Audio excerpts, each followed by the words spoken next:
Ya, labelnya itu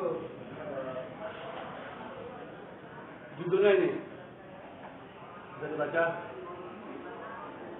Ketika pelaku menjadi pelapor. Ya, judulnya itu ini sesuai dengan isi fakta sidang.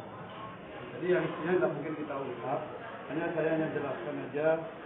Jumlah halamannya adalah 438 halaman, di mana ini kita urai dari semua fakta sidang, termasuk juga awal mula kasus ini masuk ke pengadilan.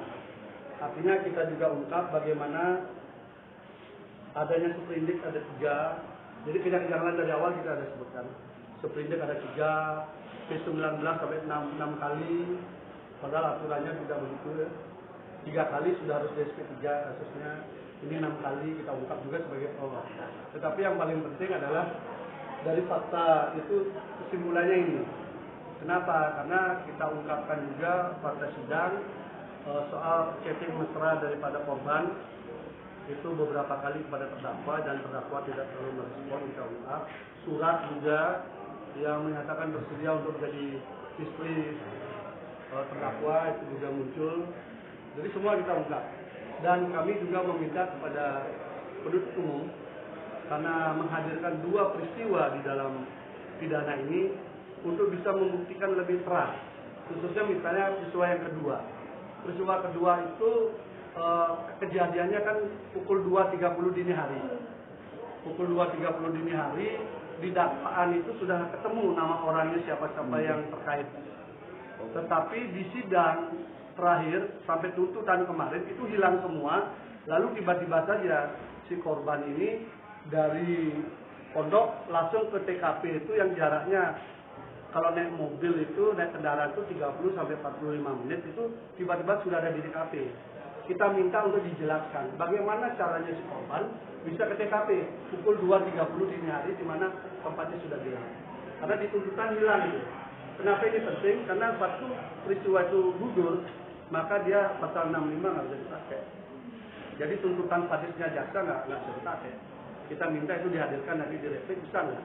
Kalau nggak bisa itu otomatis gugur. Karena apa? Karena nama yang disebutkan membonceng dia itu sudah membantah.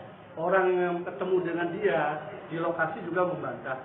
Orang yang katanya melihat WA ancaman juga membantah. Jadi banyak sekali peristiwa fiktif yang dikaitkan fakta. Tadi kami sudah ungkap juga. Sehingga memang bacaannya cukup panjang ya. Cukup panjang, tapi yang pasti ini bukan novel fiksi, ini fakta. Dan di sini juga dihadirkan pertarungan antara saksi testimoni itu dan saksi fakta. Jaksa sendiri mengakui dalam tuntutannya bahwa mayoritas saksi mereka adalah testimoni itu dan meminta kepada majelis hakim agar memakai saksi testimoni itu. Padahal KUHP kita mengatur itu dilarang. Pelajaran hukum kita juga melarang itu dipakai, tapi JPU meminta itu dipakai. Dan kami hadirkan saksi fakta. Jadi saksi yang ada di lokasi, saksi yang melihat korban ketika ketemu dengan terdakwa, semua kita hadirkan di dalam pembelaan. Sehingga pertarungannya adalah apakah testimonium itu yang dimenangkan atau saksi fakta yang akan dimenangkan.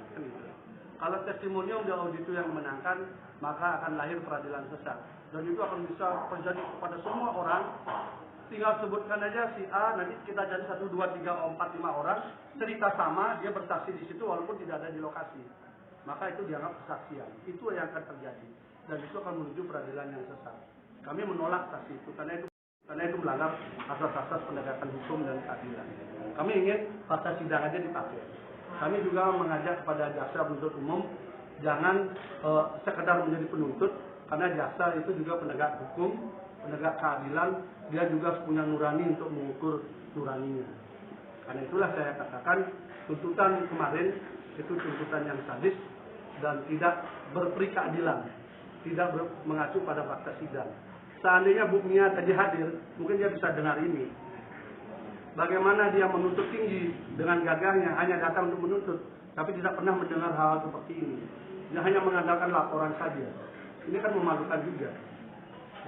Makanya judulnya spesial sekali, ketika pelapor menjadi pelapor. Karena faktanya itu, tidak ada korban pemerkosaan, kemudian di waktu yang beriringan dengan peristiwanya menyampaikan kata-kata chat cintaku, sayangku, mengirim puisi cinta, kemudian berbagai hal yang sifatnya merayu terdakwa. Itu ada semua dan kita lampirkan buktinya semua. Bukan menolak, kita hadirkan bukti-bukti yang ada. Justru yang dari JPU yang tidak ada buktinya, makanya dia pakai testimonium de auditu. Artinya saksi yang tidak ada di lokasi. Jadi saksi yang dihadirkan itu saksi satu ada di Pati, ada di Kudus, ada di Demak. Itu saksi yang di sini ada di Jawa Barat, ada di Lampung. Waktu peristiwa dan saksi mengakui juga.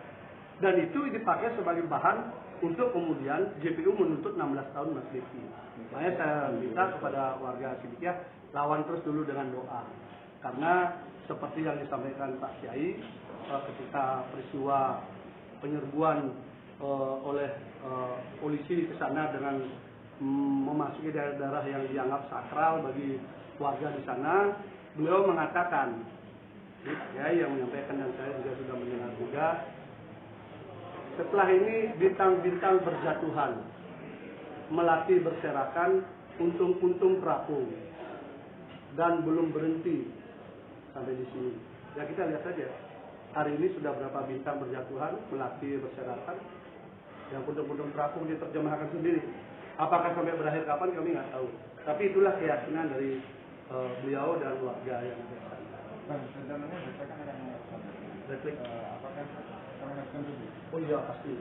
Kan kita nggak tahu isinya apa. Makanya kami minta. Tadi kami minta. Tolong jelaskan. Kayak peristiwa kedua di dalam dakwaan dia sebutkan si korban mendapatkan chat ancaman.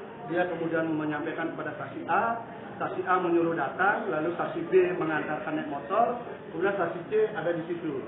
Di sidang saksi A, B, C menolak semua. Peristiwa itu tidak pernah ada.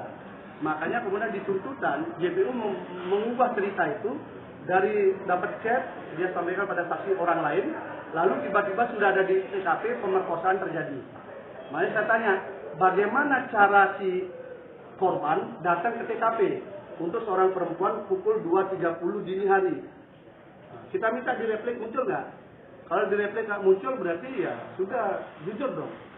Kan kita nggak boleh mengkriminalisasikan warga negara, kan itu melanggar HAM juga.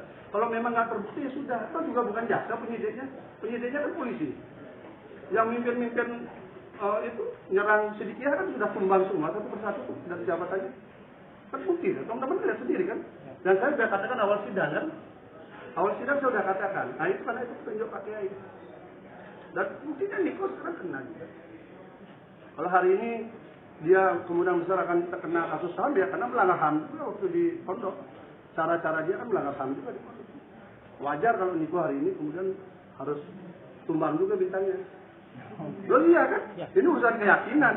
Kalau sekarang kemudian dipaksakan peradilan sesat, pasti akan dilawan dengan doa juga. Kuat-kuatan mana nanti kan begitu aja.